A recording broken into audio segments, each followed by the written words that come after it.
There is a landmass larger than Saudi Arabia, larger than Mexico, and fewer people live across the whole of it than in a single neighborhood of most major cities.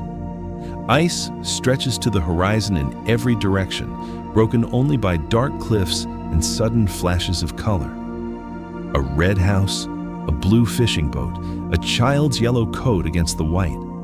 This is Greenland, the largest island on Earth, where more than 80% of the land lies buried under an ice sheet up to 3 kilometers thick, and where barely 56,000 people call the rest of it home. So how does a country this empty keep finding itself at the center of decisions made in capitals, thousands of kilometers away, by people who will never set foot on it? Part of the answer lies beneath the ice itself. The rest lies in 6 centuries of learning what it takes to survive on top of it. In Kalaallit Nunaat, land of the people, as Greenlanders call their home in their own language, contradictions sit next to each other without apology. Nuuk, the capital, is the northernmost capital city on Earth, yet its cafes serve oat milk lattes and its teenagers argue about the same television shows teenagers argue about in Berlin or Toronto. It is also a capital with no road leading out of it, not one. To reach the next town, a resident of Nuuk takes a boat, a plane, or a helicopter, never a car, because the road simply does not exist. Roughly a third of Greenland's entire population lives in Nuuk alone. The rest is spread across an island 4 times the size of France, administratively divided into just 5 municipalities, some larger in area than entire European countries, governing only a handful of towns and settlements each. One stretch of that emptiness, the Northeast Greenland National Park, covers 972,000 square kilometers on its own. Smaller than Egypt, larger than Tanzania, and still bigger than 166 of the world's 195 countries. On an average day, it is likely home to fewer people than a single subway carriage. Most of these communities are strangers to each other, separated by fjords, glaciers, and weather systems that answer to no one. And yet, this same emptiness is what the rest of the world has recently started fighting to get close to. To understand why, the story has to start long before any of this had a name. The first people to live on this island did not come to build an empire. They came following animals. Between roughly 2500 BCE and the 11th century, successive waves of Arctic peoples crossed from what is now northern Canada, tracking seals, caribou, and whales into a landscape that offered no forgiveness for a wrong decision. Some of these early cultures thrived for centuries and then disappeared entirely, leaving only stone tent rings and tool fragments behind, a pattern that would repeat more than once on this island. The ancestors of today's Greenlandic Inuit, the Thule people, arrived last, spreading across the island roughly 700 to 800 years ago, bringing dog sleds, umiak boats, and a body of accumulated knowledge about ice and animal migration that would outlast every group that came before them. They were not the only outsiders trying their luck here. Around the year 985, Norse settlers led by Eric the Red arrived from Iceland. According to the old sagas, Eric gave the island its name, Greenland, not because it was green, but because he wanted other settlers to follow him. A cold, honest name would have kept people away. A green one did not. It worked for a while. Norse farms spread along the sheltered southern fjords for nearly 500 years, raising sheep and cattle in a climate just barely forgiving enough to allow it. Then, sometime in the 15th century, the settlements went silent. No battle, no single recorded event, just an absence where a community used to be. Historians now point to a colder climate cycle, collapsing trade routes to Europe, and a way of farming that never adapted to the Arctic the way the Inuit had. The lesson the island seemed to repeat, generation after generation, was simple. Here, the land does not bend to the newcomer. The newcomer bends, or eventually leaves. Danish missionaries arrived in the early 18th century. In 1721, a Norwegian-Danish priest named Hans Egede landed on the country's southwest coast, hoping to find descendants of the vanished Norse colonists. He found none. 7 years later, in 1728, his mission settlement was relocated to the Greenlandic mainland and grew, over the following 3 centuries, into modern Nuuk. Colonization followed Egede's mission. Greenland formally became an equal part of the Kingdom of Denmark in 1953, was granted home rule in 1979, and in 2009, after a referendum with overwhelming support, gained self-government, taking control of its own resources, courts, and language, while Denmark retained authority over defense and foreign policy. 47 years of home rule, 17 years of self-government, and underneath all of it, the same instinct the first hunters carried south across the ice 1,000 years earlier. Read the land or answer to it. The push toward self-government did not happen in isolation either. During the Second World War, with Denmark occupied by Germany, the United States built several air bases on Greenlandic soil to protect North Atlantic shipping and refueling routes. Then, in 1951, at the height of the Cold War, it built a far larger installation at Pituffik in the far northwest, Thule Air Base. What happened next rarely makes it into the postcard version of Greenland's history. In 1953, with only days' notice, Danish authorities forced the entire Inuit population living near the base, 116 people, 27 families, to abandon their homes so the base could expand. Families traveled up to 120 kilometers north by dog sled in the depths of Arctic winter, to a stretch of empty coast with no buildings on it at all, to found what is now the town of Qaanaaq. It would take until 1999 for a Danish court to rule the relocation unlawful and for Denmark's prime minister to formally apologize. 15 years later, the same base made headlines for an entirely different reason. On the 21st of January, 1968, a U.S. Air Force B-52 carrying 4 hydrogen bombs caught fire mid-flight and crashed onto the sea ice just outside Thule. The nuclear warheads did not detonate, but their conventional explosives did, scattering radioactive debris across the ice.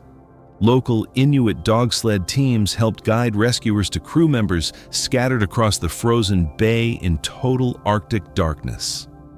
To this day, one component from one of the 4 weapons has never been fully recovered. That base never left.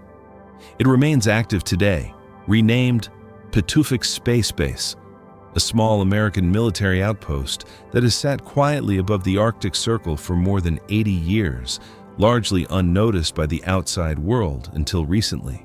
That instinct still shapes every single morning on the island, long before most residents have finished their coffee.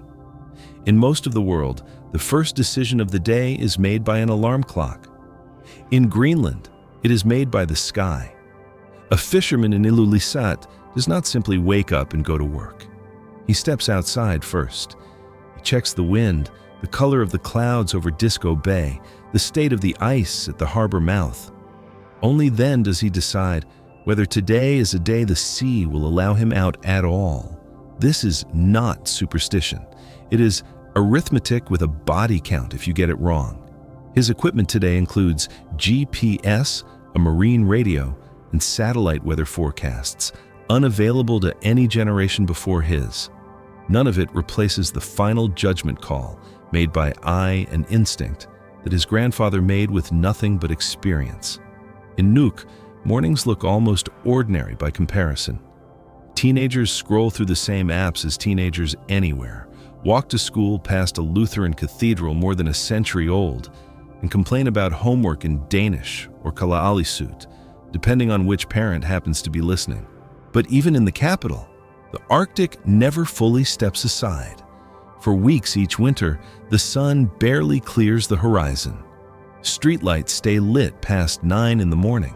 Northern lights sometimes drift over the rooftops while people are still walking to work, and almost no one stops to look up anymore. It is simply Tuesday. A teacher in Sisimiut, Greenland's second-largest town, will often start her day checking the same forecasts as the fishermen down at the harbor, for a different reason entirely. Whether the school's youngest students, some of whom walk from settlements outside town, will be able to make it in at all. On the worst mornings, lessons happen over the radio instead. No one treats this as an emergency. It is simply one more variable folded into the ordinary business of getting an education on an island where weather outranks the timetable. By midday, the island's central design flaw becomes impossible to ignore. Nothing here is connected by road. Not one town in Greenland is linked to another by highway. A destination 30 kilometers away, closer than many people's daily commute anywhere else on Earth, can be reachable only by helicopter, boat, or dog sled, depending on the season and the weather that day.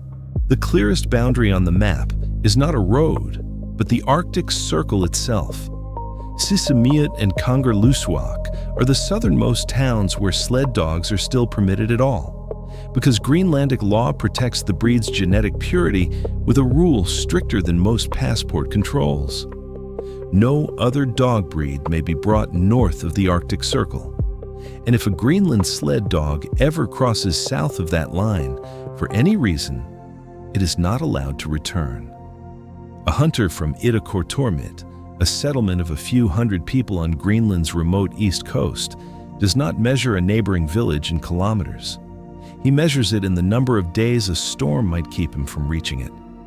This part of the coast is known for Pitarak, sudden hurricane-force katabatic winds that funnel down from the ice sheet with almost no warning, capable of grounding flights and closing harbors for days at a time. For children growing up in towns like this, patience is not a virtue taught in school. It is simply how time behaves. Further south, in larger towns like Sisimiut or Qaqortoq, afternoons carry a different rhythm.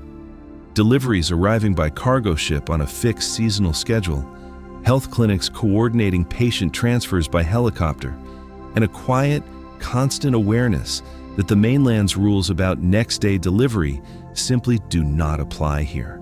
Healthcare follows the same geography. Most settlements have only a small clinic staffed by a nurse rather than a doctor, built to handle routine care and stabilize anything more serious until transport becomes possible.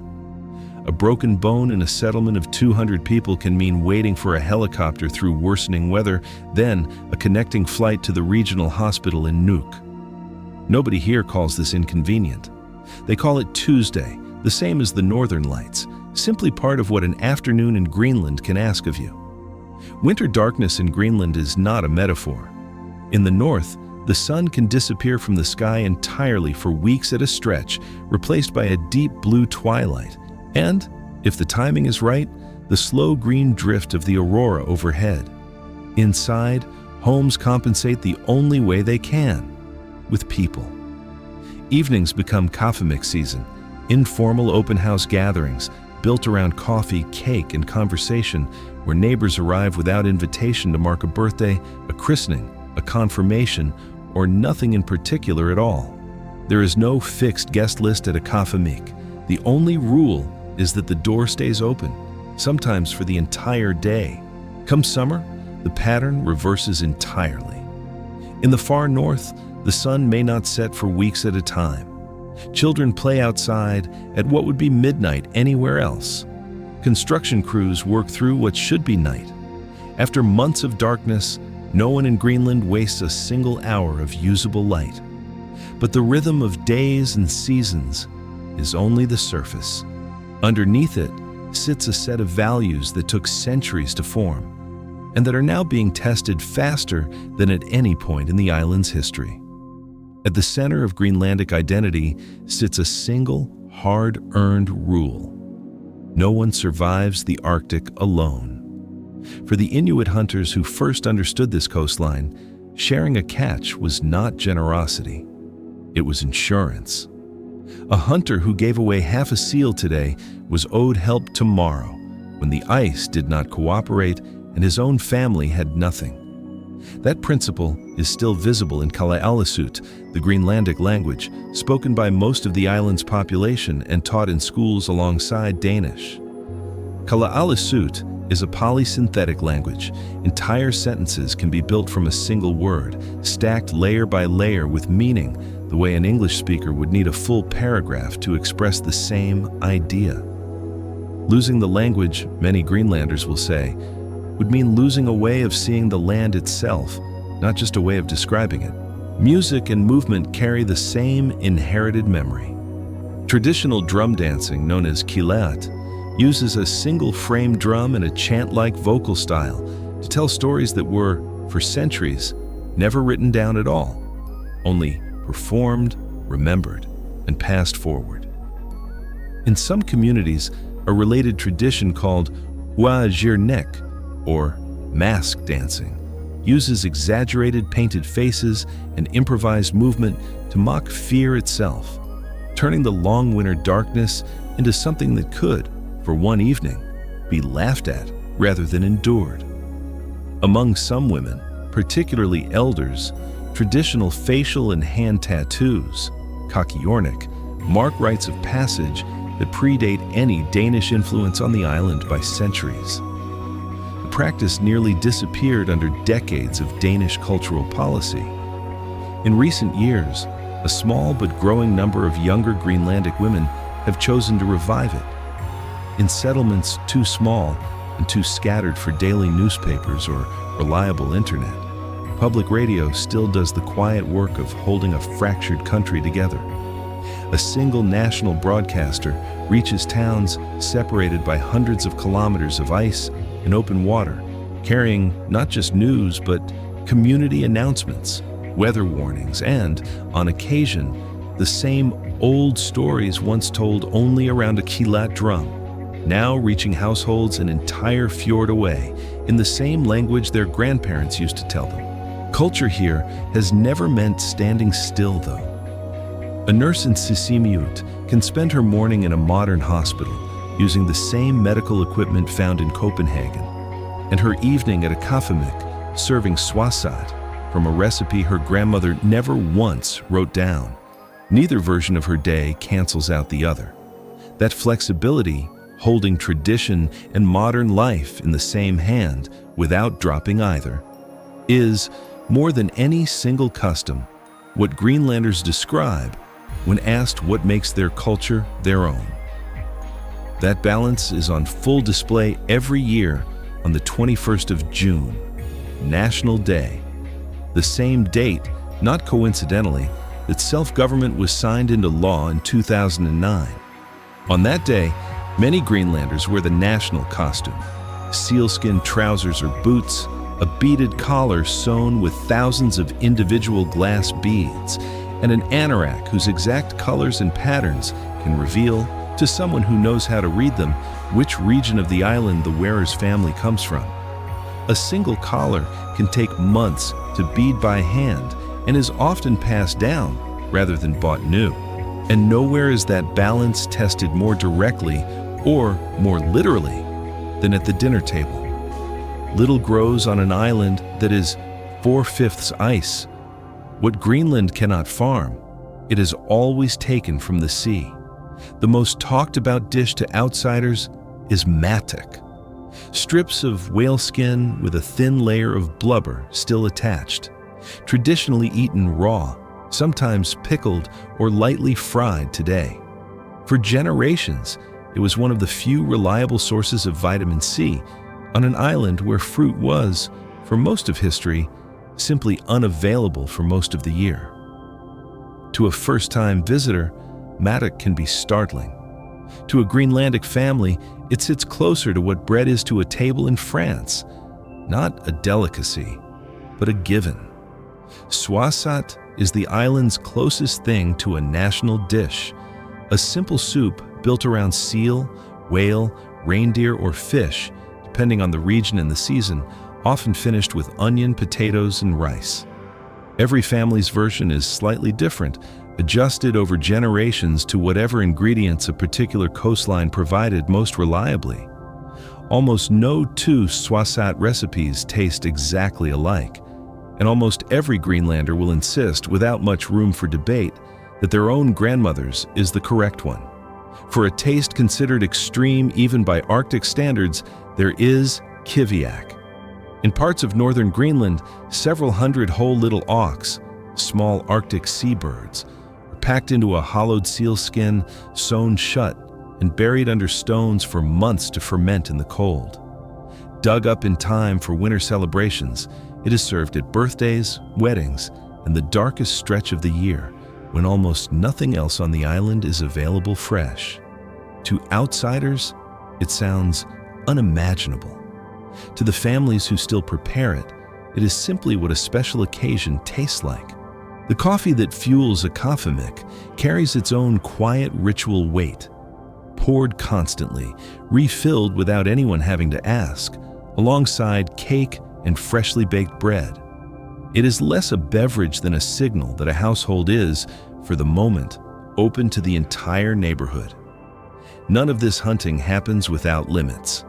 Greenland's whale hunt operates under a subsistence quota set by the International Whaling Commission, renewed periodically and restricted to specific communities and specific numbers of animals each year. A system designed to let a centuries-old practice continue without threatening the populations it depends on.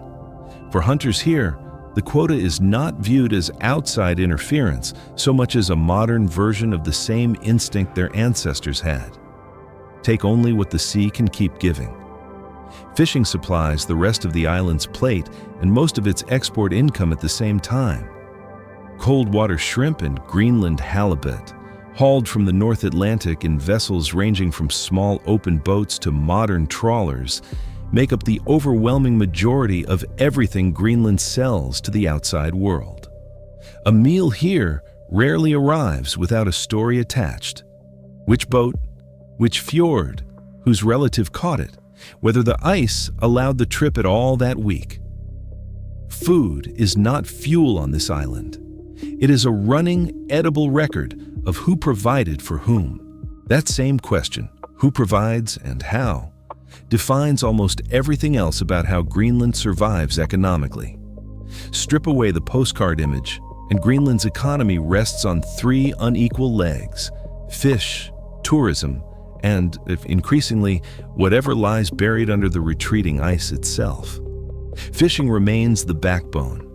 Shrimp and halibut exports alone account for the vast majority of everything the island sells abroad, and in coastal towns, the harbor is rarely just a workplace. It is the reason the town exists at all. Much of that catch moves through Royal Greenland, a seafood company owned by Greenland's own self-government, which processes and exports fish to markets across Europe and Asia, making the island's largest company, unusually, one that answers directly to its own citizens rather than to outside shareholders. Fishing quotas, set and adjusted year to year, are not abstract policy debates here. They are the difference between a stable season and a difficult one for entire communities. Tourism arrived later, and it arrived because of the ice, not despite it. Ilulissat Ice Fjord, where the Jakobshavn Glacier calves icebergs the size of city blocks into the sea below, became a UNESCO World Heritage Site in 2004. In the years that followed, annual visitor numbers to the area nearly doubled, travelers arriving specifically to witness a landscape that is visibly, measurably disappearing in front of them. Glaciologists suspect that this same glacier, known locally as Sermek Kujalik, calved the iceberg that sank the Titanic in 1912, a single block of ice drifting for months down the Greenland coast and into the North Atlantic shipping lanes that may have changed maritime history long before most of the world had ever heard the name Ilulissat. For a guide in Ilulissat, a single cruise ship season can mean months of stable income in a place where steady work has never been guaranteed. For a family running a small guest house in the same town, one good summer can carry them through most of the following year. None of that, though, explains why an island this small keeps making headlines written in capitals it has never seen. The newest and strangest source of Greenland's economic relevance is the ice retreating in the first place. As the ice sheet thins, it is gradually exposing deposits of rare earth elements, along with copper, nickel, gold, and other minerals used in everything from smartphones to wind turbines. Combined with Greenland's position along some of the shortest emerging shipping routes between North America and Europe, this has turned a territory long considered remote into a subject of intense interest from governments and mining companies far beyond Denmark, including, in recent years, public statements of interest from the United States in acquiring the island outright, proposals that both Denmark and Greenland have consistently and firmly rejected. Even the island's power supply reflects this same tension between old limits and new ambition. Much of Greenland's electricity already comes from hydropower, drawn from the meltwater that has always rushed off the ice sheet each summer, a resource that was once simply scenery and is now quietly powering fish processing plants and, increasingly, discussions about what an energy-hungry mining industry might need next. The paradox writes itself. The very process making Greenland's traditional way of life harder to sustain is the same process making the rest of the world suddenly determined not to look away. For many Greenlanders, that attention is not simply flattering. It raises a harder question, one the next generation, more than any before it, will be the ones to answer. Climate change is not an abstraction discussed on the news here. It is a variable in daily decisions. Hunters who once knew, almost by instinct, when sea ice was thick enough to cross now describe patterns that no longer hold reliably. Routes their grandparents traveled without a second thought now require a second and third check before anyone will risk them. And the traditional knowledge passed down for generations is, in some places, simply running a season or two behind the climate itself. The ice is not the only thing shrinking. Population projections carry their own quiet warning. The Greenland-born share of the population, already just 56,000 in total, is projected to shrink by roughly 14% by 2050, driven largely by falling birth rates and by young people leaving for education and work in Denmark. Leaving is rarely a single decision. A student from a coastal settlement of a few hundred people moves to Copenhagen to study medicine or engineering, subjects impossible to pursue at home, and then faces a second, quieter decision years later. Stay in a country with more opportunity or return to a hometown that still needs doctors and teachers more than almost anywhere else in the region. There is no universally right answer here. Staying abroad often means an easier career and a wider life. Returning means helping keep a place alive that cannot function without its own people choosing, again and again, to remain in it. Isolation carries its own daily cost, too. Goods shipped across enormous distances make the cost of living in even mid-sized towns noticeably higher than in Copenhagen. A household in a small settlement may pay several times more for the same groceries available cheaply on the mainland, simply because everything has to arrive by boat or plane rather than by truck. A shopkeeper in a settlement of a few hundred people will often place a single large order months in advance, knowing that if the last supply ship of the season misses its window before the harbor freezes, the next delivery may not arrive until spring. Layered on top of demographic change is the deeper question the previous chapter only began to touch.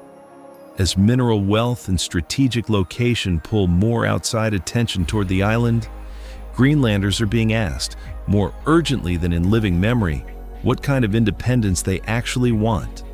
Economic self-sufficiency without losing the identity that made the island worth wanting in the first place. No single fisherman, student, or mining engineer will decide that question alone. It will most likely be decided the same way most things are decided here, slowly, unglamorously, and on the island's own terms.